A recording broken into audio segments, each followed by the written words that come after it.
The Indiana Pacers still game one with the Tyrese Haliburton big shot at the end of the game to still game one despite them struggling throughout this game. This instantly makes this series more interesting. We're going to talk about it all and more right after this. Welcome to the number one place for your daily basketball news and analysis, NBA Central.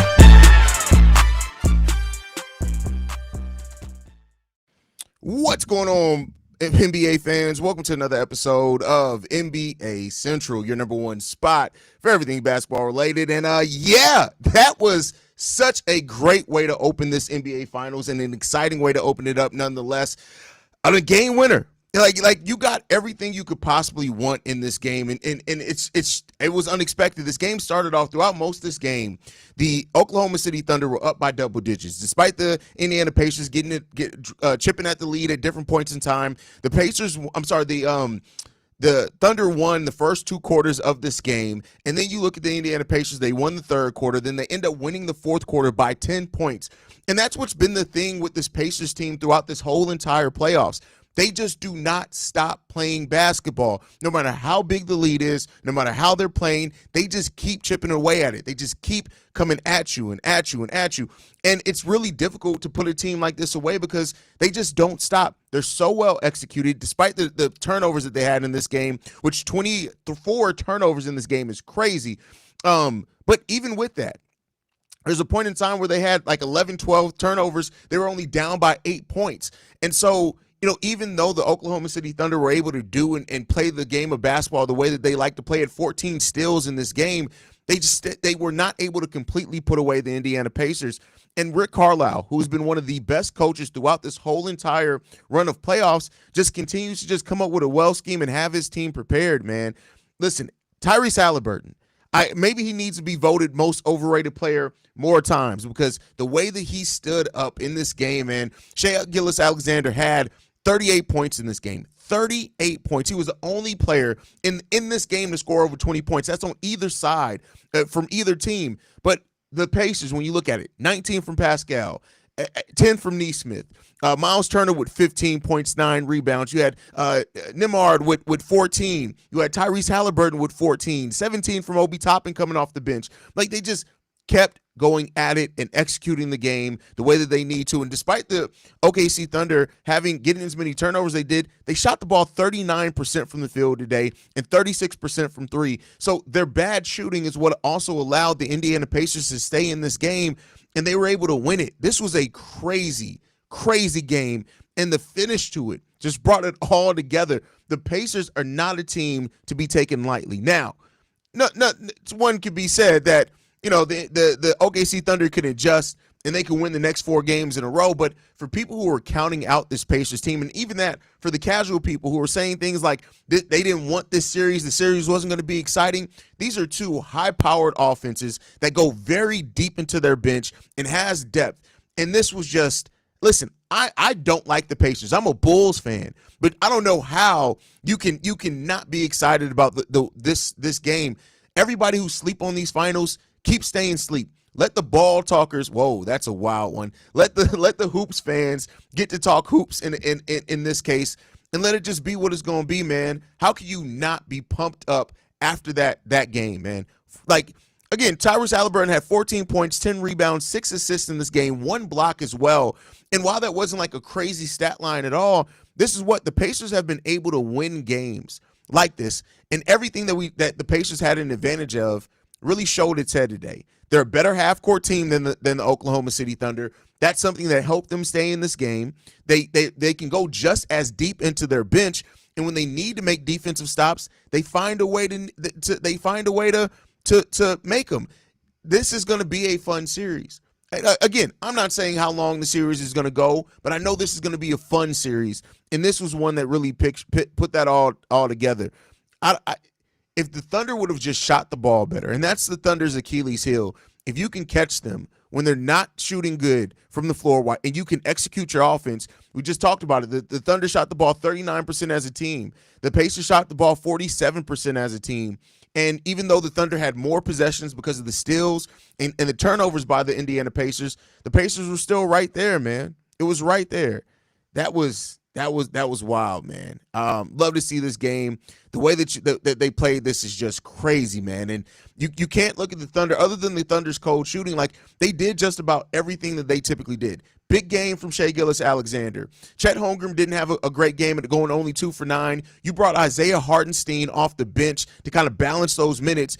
He plays 17 minutes, only scores 9 points. You get 11 off the bench from Alex Caruso, who played his normal defense as well. But it just, hey, this is why the games are played. This is why you don't play things based off paper, based off what you think is going to happen. You got to go out there and actually play them. And the Pacers now have got a lot of momentum. I said this over on Locked On NBA. If the Pacers were able to snatch the momentum in game one, I didn't have them win in this game. I'm not going to act like I did, like I predicted them to win. Didn't have them win in this game. But I did say if they were able to snatch this victory away, one of the 2 games at home, they can gain some serious momentum before going back to Indiana.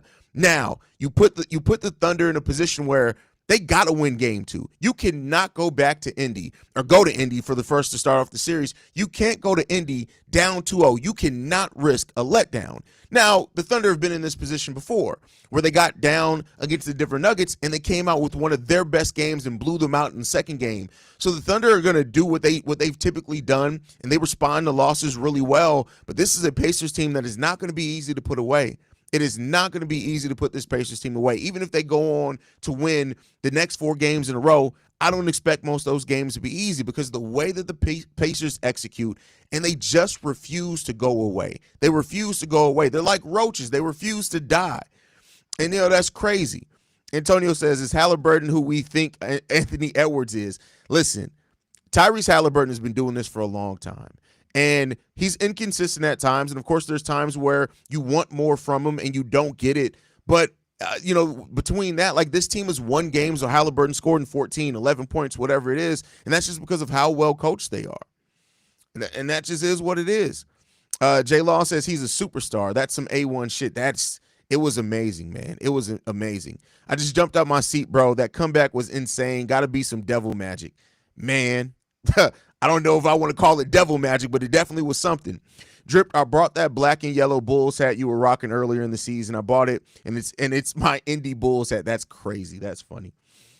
Indiana doesn't feel pressure. They don't, and they just – and there's something to be said about that, right? They play the full 48 minutes. And when a team plays the full 48 minutes and refuses to go away, it's going to – I'm telling you, it's tough to put teams like that away, man. Who had the nerve to call him overrated again? Yeah, I mean, can you at this point? Mainstream media acting sour. I bet they are. Because there were so many people counting the Pacers out. And like I said, I'm not going to act like I had the Pacers winning the series. I predicted the Thunder to win 5-1, right? So I got to hold myself accountable as well. We'll see what they do after this. But, it's easy to look at a team like the Thunder that have won by the point differential that they have all season long, been as dominant as they have for a full season. But keep in mind, the last time a team upset like to this degree, remember the Dallas Mavericks versus the Miami Heat? Who was the coach of that Dallas Mavericks team? It was Rick Carlisle. And Rick Carlisle has his guys ready. He's a really damn good coach. And that was something that I said. The experience of Rick Carlisle could be the X factor for this Pacers team in this series. It's one game. Everybody's going to overreact. You're going to get the reactions from the mainstream media tonight. Starting tomorrow, everybody's going to overreact to this and ask if the Pacers are going to run away with this. But Rick Carlisle being a championship experienced head coach, you cannot overlook that. And that's the thing. Those are the things that give you a competitive advantage, especially when your team just, again, plays the full 48 minutes. As long as the Pacers are going to do that, they're going to have a chance to win more games than not. They just got to keep it up. And of course, the Thunder having a cold shooting night definitely plays a part into that as well. If the Thunder shoot the ball better, you're probably not even talking about that. So they're going to have to watch that as well. He took that most overrated shit personal. Hey, listen, if the Pacers, I'm not predicting them to, if the Pacers do win the finals here, think about all the moments that this story is going to, that when they go back and tell the story of the 2025 NBA finals, think about it. The Pacers during the season, they started off the season not good, right? People were questioning him. Came back to win 50 games. He had the choking moment in New York, in Madison Square Garden. And then game one to come back from being double digits down and to hit the game-winning three. And we're just in the game one of the finals so far. We got potentially 6 more of these to be played. Hey, listen, it's a great story, man. Great story. Pat McAfee has been kissing ESPN ass. It's coming to Indy. That's hilarious. Forrest Phillips, what's good, Forrest? Glad to have you in the building. I was hating on Bro at first, but Haliburton is that guy. Bulls might be getting ahead of the crowd by modeling the Pacers. We need few different pieces, though, for sure. Yeah, I mean, the Pacers model is the right model that you want to build a team. They have a couple of players on it that they drafted. They traded for some at the right time. They got Tyrese Haliburton early, right? And they just have built their team with depth, with quality, with good coaching as well, and the pieces fit together. And, you know, that's what you want to do in the modern NBA. Super teams, like you have 2 teams in this finals that were built very differently, but that's the way that you're going to have to build in the modern era. The Thunder, they were able to get a lot of their picks because they traded Paul George, they traded Russ, right? And they got a lot of picks over the course of that time. But outside of just that, they drafted well. They've been very smart about drafting, very smart at how they go and acquire players, acquiring Alex Caruso, acquiring Isaiah Hartenstein, right? And so this is just 2 franchises that have done it the right way. They got a little luck along the way. Getting Shea in the trade that they got him for and him turning into the player that he turned into, amazing, right? But that's how you're going to want to build teams going forward. It's definitely a difference between picking wrong and being salty for picking wrong. I had OKC winning this game too. Yeah, listen, I'm not salty about it at all. We got some amazing basketball, right? And that's the most important thing is I said coming into this series, I just don't want blowouts, right? I don't want every game in the series to be a blowout. Are you going to get some? Probably. You may get 1, you may get 2, whatever it is. I just didn't want to come into a series where every game is a blowout. I want fun. I want entertainment. They delivered on that in spades today. Like the NBA, I don't know what the ratings are going to be on this one, but I guarantee you they're going to be higher in game 2 because now people hearing what this game turned into, coming down to winning on a game-winning shot, that's crazy. What contributed to the OKC loss was his Alex's lack of offense. I don't even think you can blame Alex Caruso's lack of offense. He scored 11 points. He was the leading scorer off the bench while giving really good defense. He had 6 rebounds, 2 assists, 3 steals, 2 blocks, only 1 turnover, and 11 points. I can't blame that. I think the turning point in this game for the Thunder was their inability to shoot. They shot the ball 39% as a team and 36% from three-point range. You cannot shoot that bad as a team and win games more than that. The only reason that this game wasn't more lopsided is the turnovers that they were forcing the Indiana Pacers to have, the easy second chance points that they were getting. A Lou Dort, though, could be the 3 the Bulls get in 26 offseason for that $30 million. I doubt that, but hey, I wouldn't be mad at it. Understand that you need stars, but the finals is all about what the others do. Pascal and Turner hit some timely buckets. Oh, for sure. Because Tyrese Haliburton, it's not like he was not good the entirety of this game. He came along as it went on. Oh, I know you good, Haize. Did you see Shaq face, bro? I didn't, but that's crazy. Do you think the finals will tell us where the NBA is going? Do we still absolutely need superstars, or is it a good amount of depth, 9 to 10 good players, good enough? I think you need both. You need really quality depth, and you got to have. If you're not going to have a superstar on your team, you got to have at least a star level player, and everybody else on that team has to fit really good together, right? I think that's the way that this NBA is going. I think it's always going to be about superstars, right? It's always going to be about that, but. You know, if you want to be able to combat that, man, you're going to need good coaching and well-built teams. I may or might not have been eaten. Wow, that's crazy. That's wild. That's crazy. But yeah, so great first game, man. This was exciting.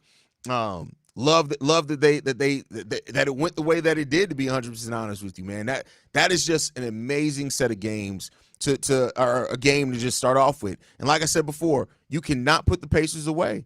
That's the thing that it comes down to. You cannot put the Pacers away. So now they get 2 days off. They don't play again until Sunday. So you get Friday off, you get Saturday off. They Sunday at 8 p.m. And we'll see what it's looking like at that point in time. But this was an amazing, exciting, beautiful game, and I couldn't think of a better way for the finals to start, man.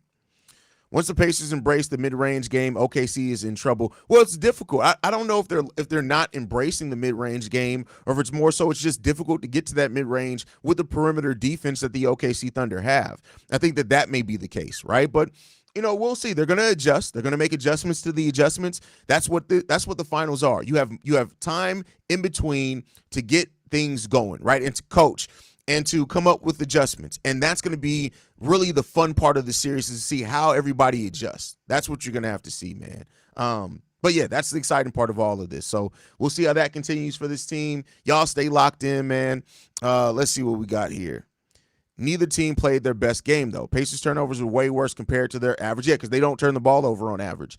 Versus the Thunder shooting, which was off, but not as bad versus their averages. Yeah, I get what you're getting at with that one.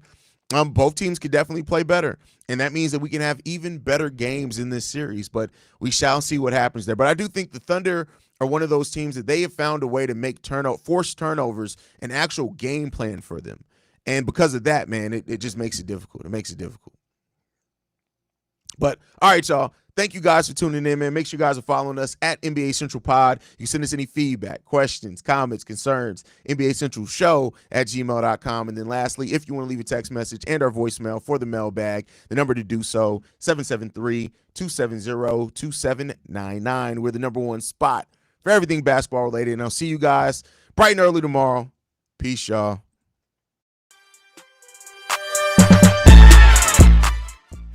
This has been a presentation of the Breaks Media.